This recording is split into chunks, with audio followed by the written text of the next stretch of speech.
Hello,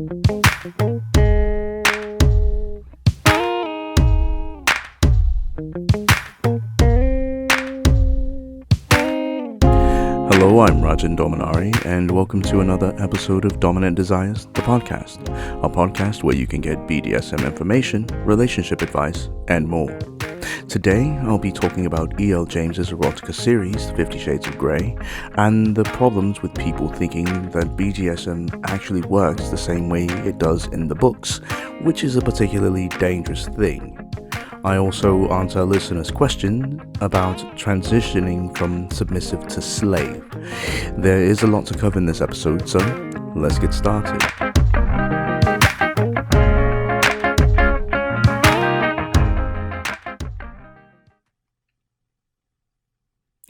Love it or hate it, 50 Shades of Grey is a real thing, and as cringeworthy as E.L. James's erotica trilogy is, there isn't a whole lot that can be done about it.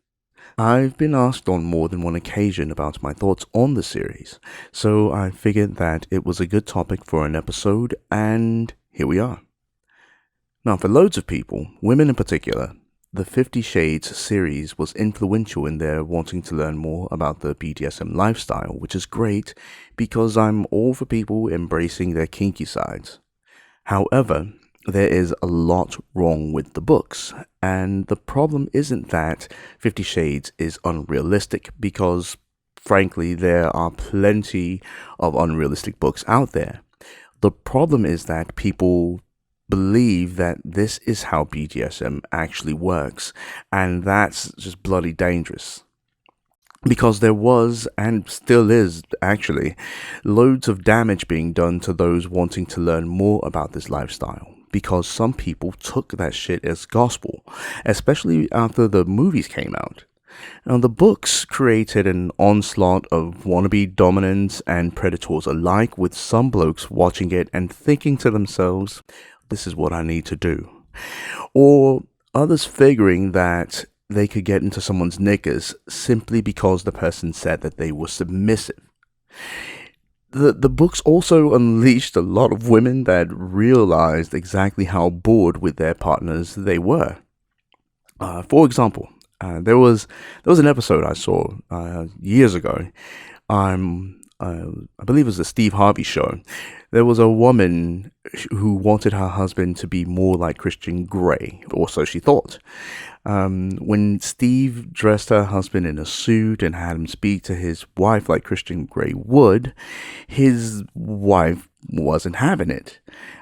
She seemed more put off and confused than anything, and I personally think it's because he was pretending to be something he wasn't, and even if his wife was a submissive, that side of her wasn't necessarily going to resonate with him, like minds, you know. So this is an example of how dominants are born, not created.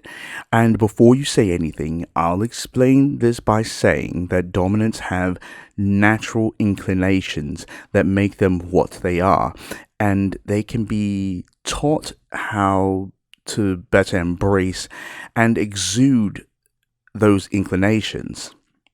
Not because they dominate a conversation, have a bossy attitude about them, or have a tendency to control things in a bedroom, or operate $1 billion fucking corporation. I mean, those things do not a dominant make, because I have met some people that have had these traits, and they're all fucking submissives or switch types.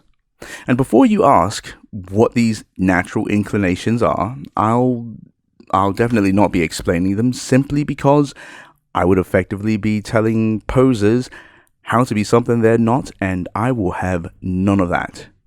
Now, overall, the 50 Shades series, it's gone on to create a fuck ton of confused submissives, wannabe dominants, and predatory fuckboys.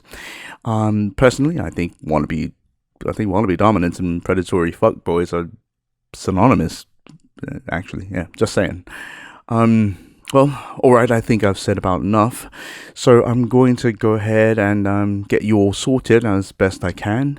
I know a lot of you, like I said, have wondered what I thought about the books. And to be honest, I really only read the first book, which was fucking hell, that was enough for me. So back in 2009, London television executive Erica Leonard, she began writing fan fiction on a website that was devoted to Stephanie Meyer's Twilight series, because who doesn't like freaky vampires, right? Anyway, the stories started becoming popular, so Leonard, who later took the pen name E.L. James, moved those stories to their own website, which is the now, I believe it was called 50shades.com, but it doesn't exist anymore, so don't look for it.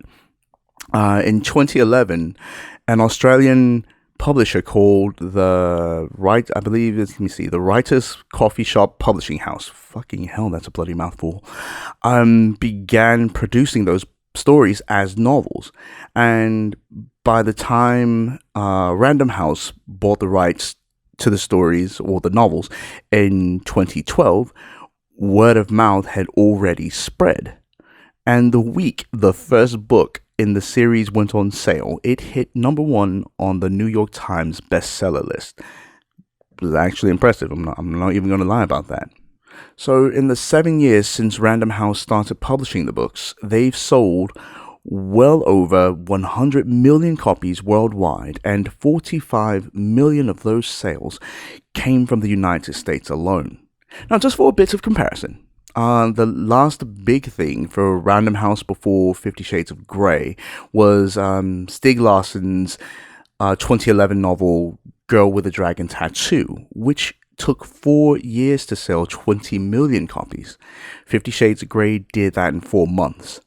And during its peak, 2 copies of the book were sold every second, which is fucking crazy, to be completely honest, but it does show that there are a lot of fucking horny housewives in the world.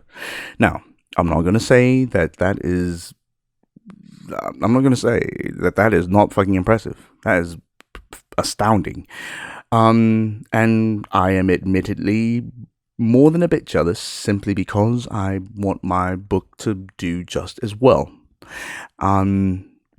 Yeah, seriously, no, buy my fucking book. And speaking of fucking books, see what I did there? Let's get into my problems with the series. Now, let me start this by saying that Christian Grey is, at the base level, a stalker and abuser, plain and simple. And because shortly after meeting her, Christian Grey shows up at Anastasia Steele's job, even though I'm sure there are plenty of other hardware stores in Seattle. And I'll be the first to admit, there's nothing immediately wrong with doing that, because if you're interested in someone, you might want to go have a chat, ask them out to dinner, coffee, what have you. But there's a fine line between being interested and being a bloody stalker. Like I said, he stalks Anastasia at her place of work, traces her cell phone, and follows her to her hometown. Turns up unannounced when she's out with her mum, just to drag her back to Seattle with him.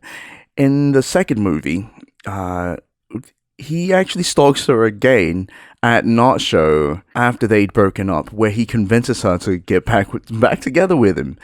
She's stupid for doing that. Anyways, but he goes on to steal her financial information. He buys the company she works for and takes her to meet the woman who sexually abused him and mutilated him as a child. So what the actual fuck? None of that shit is the least bit romantic. It's actually just fucking creepy. And if you don't think it's creepy, then you got a whole different set of problems that you should probably get sorted. Now, I've seen things like this in a lot of unhealthy and abusive relationships. And personally, you should definitely stay away from people like that, because they're not capable of love, in my opinion, at least not in the capacity that you probably need. Their whole way of viewing relationships is rather selfish, and it's more about they're getting a high from the control rather than any kind of genuine love. Now, in the first film, Anastasia asks Christian to punish her by showing her, just to show her how bad it can get. And while there is pain involved, sometimes in play sessions, a dominant or play partner they're not there to injure you. We're not disconnected from that. We're not disconnected from the feeling of pain. So you think of it, as a bit of a contrast.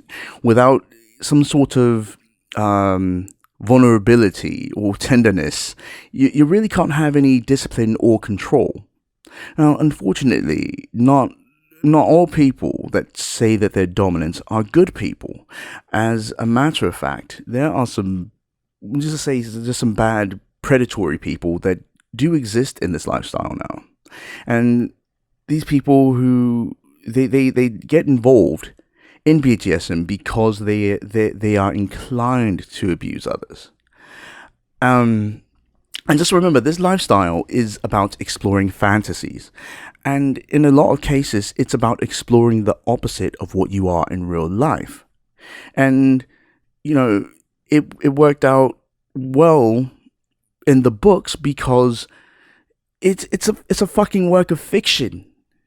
It's not real, And just because it worked out well for Christian Grey and Anastasia Steele doesn't mean that it's going to fucking work out for everybody. Now, another one of the things I think 50 Shades misses out on is the actual emotional connection between Christian Grey and Anastasia, especially when they're engaging in the DS part of their relationship. Now, I don't know if it's because of the way E.L. James wrote the character or if it's because of the way that Jamie Dornan played Christian Grey. But the problem with it is that dominants don't actually lack emotion. They're not fucking Vulcans. And if you don't know what a bloody Vulcan is, then you're dead to me. But going back, Anastasia and Christian don't have that emotional connection that those of us involved in this lifestyle should have. Because both love and affection are very important parts of BDSM relationships. Huge parts, as a matter of fact. And these aspects are all but lost in 50 Shades. Because on more than one occasion in both the books and the films, plural, Christian actually withholds affection from Anastasia at times when she needs it most. And to me, it seems like Christian is playing a role and completely forgets to be a fucking human being, which is, of course, what leads to the connection between he and Anastasia being lost. Apparently, Christian's cold behavior is traced back to both a traumatic childhood and his early sexual relationship with a much older woman. But see, this explanation is problematic as well because the series conflates Christian's traumatic past with his sexual preferences, which maintains the common misconception that people who are involved in BDSM are somehow damaged. A lot of people who have been abused do get into BDSM. It actually helps them to break free of that traumatic past and actually helps them to break free of that conditioning. But it has to be done with intelligence and communication, and there's a severe lack of intelligence in these stories. Now, speaking of communication, there seems to be a fuck ton of it missing from both the book and the film. When people meet someone new, they they usually engage in conversations with them over a period of time to find out if the person is even on their level or not. This is, as it should be, all the more true for people involved in BDSM. Now, outside of a few conversations and that ridiculous contract scene, Christian didn't really have a conversation with Anastasia. Because if he had, he would have discovered that it wasn't like she was really interested in exploring her sexuality. He basically says, come into this room, and she goes through the doorway and sees a dungeon. Now, most people would have run away in real life, and no dominant that knew what they were doing would actually take someone who wasn't into BDSM and try to change them like he did. People like Anastasia get into BDSM in small steps when on their own. So if the story had been about Anastasia's discovering BDSM, then meeting someone like Christian, it would have actually made a lot more sense. However, this story is about a girl that's fallen in love, find out the guy is basically a sadist, and then tries to immerse herself in that world, which isn't realistic. Now, saying this, I have seen it happen, and I've heard, stories from a lot of submissives that have said that it has happened to them, but in most cases it just ends in a traumatizing lake of tears for them. And so while this is not realistic, it's definitely a reality. So a little bit ago, I mentioned the contract scene, which I found ridiculous, but I do want to talk about it, especially for those of you that don't understand the whole BDSM contract thing. Now, what I found rather irritating with the story was the way the contract Anastasia signs seems to be treated like it's legally binding or something, which is absolutely mad. Now, of course, there are some legally binding contracts in relationships, like marriages. Marriage involves things like taxes, power of attorney, inheritances. It's a legitimate legal document. But a BDSM contract? Absolutely not. BDSM contracts are never legal in any sense. It's simply a list of guidelines and nothing more. Furthermore, it's a list of guidelines that are open to renegotiation at any time, even in the middle of a scene.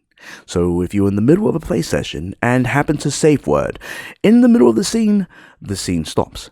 Period. The dominant can't say, no, in paragraph 14.1, section B, you agree to this dodgy thing I'm doing, so sucks to be you. That's not how it works at all. Not in the slightest. And any dominant who isn't an actual abuser is fully aware that that play sessions are built around the submissive. The dominant is, of course, the person that drives the scene, obviously. But if the submissive says stop, that's it. They gotta stop. The session's over. Now, this, of course, only extends to scenes. Outside of this, like I mentioned in my book, you may have heard or read something akin to the submissive having the power in a DS relationship. And this is totally true, but only in two areas of a DS relationship, the negotiation phase and the power exchange. Anyway, the problem with 50 Shades is that people will look at this and they'll believe that the way Christian Grey does it is how it's supposed to work. And I will tell all of you, nothing he did to Anastasia fell under anything consensual. Coercive, maybe, but manipulative, definitely, but consensual, absolutely not. So if you feel like you're being forced into something, you gotta ask yourself, why, and then ask the other person. I want you to remember that you are worth getting to know, and you should feel like you're being valued. And I'll say that again. You are worth getting to know, and you should feel like you're being valued. You're not someone's ruddy plaything, as soon as you meet them, so don't allow yourself to be treated like you are. But moving on, Christian spends the whole of the first movie not only pressuring Anastasia into signing a binding contract for their relationship, but also proceeding to go ahead with the sex and the bondage and everything else without even waiting for her to sign it. And this is a total violation of boundaries, by the way. Christian is basically, he's being a superfluous dick who happens to get away with it simply because he's a good-looking rich guy. And Anastasia she's actually just sold on the idea that she's in love with this guy. That he may be a nice man. So she's doing whatever he wants. And that's subjugation. That's not submission. Really fast, I want to bring another point to light. Anastasia was a virgin at the start of the book, right? So how the actual fuck was she supposed to be making solid consent-based choices when she had never even had sex before in any capacity? Even if someone fantasizes about things like being flogged, paddled, chained to a bed and choking on a dick a few, for example, they may not actually like those things in real life. So how does any of this align with informed consent at all?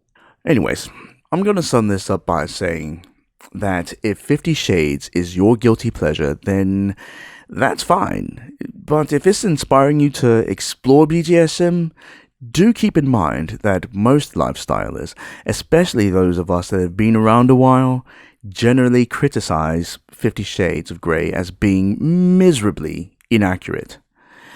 I don't think E.L. James had a huge amount of real-life experience when she wrote the books, and the stories were likely just her fantasies as to what BDSM or being in a DS relationship actually entails. And if they weren't her fantasies, then I think that she probably hasn't had good experiences in her life regarding BDSM.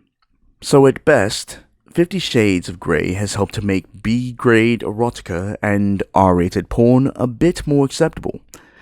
I'll actually accept that the books and movies probably created a kind of, Sex in the Suburbs type of thing for loads of middle-aged women that needed to put some spark in their otherwise mundane lives. But by no means is 50 Shades of Grey an original story. It's been done before, and it's been done a lot better. As a matter of fact, if you get a chance, I think there's a few films you should check out.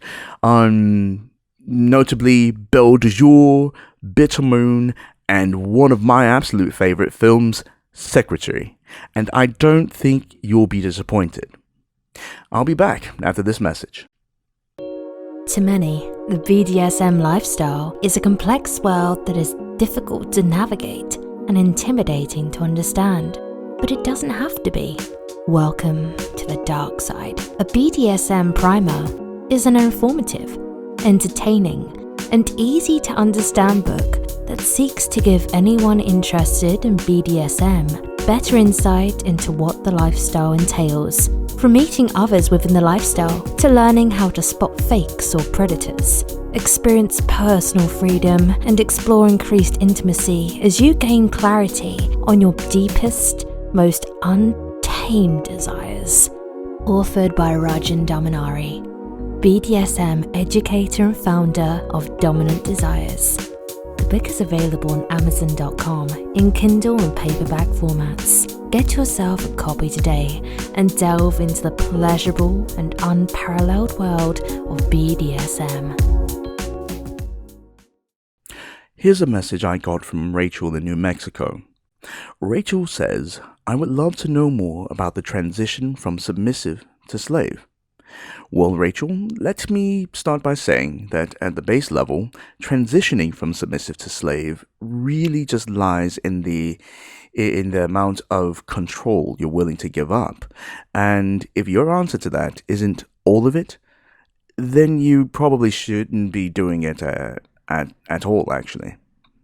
I'm going to explain what a submissive and a slave are based on what I've been taught. And I'll also explain what they both have in common, as they are similar but not equivalent. I might actually address the subject a bit more in a future episode if you're interested, though.